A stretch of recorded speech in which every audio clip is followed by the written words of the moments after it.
So this is a quick video on how to replace the Prius hood latch pull handle inside the car.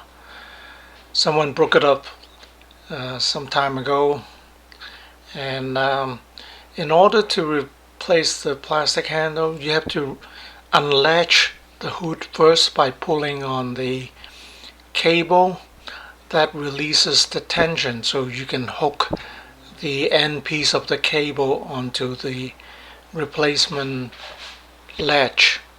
So the latch has to be installed from the outside, so you pull the cable through the original hole where the latch is, and then you secure the cable end onto the new plastic handle. There's a notch there, and then you thread the cable guide onto the white plastic piece as shown in the video, and then after that it's just a matter of snapping the plastic pull handle back into that hole.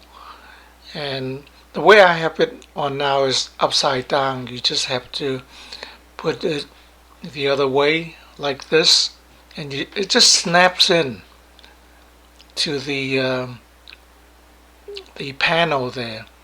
And then when you do it right, you can pull on it and the hood unlatches, and that's all there is to it. Of course, the piece that I got was of a different color, but that's okay.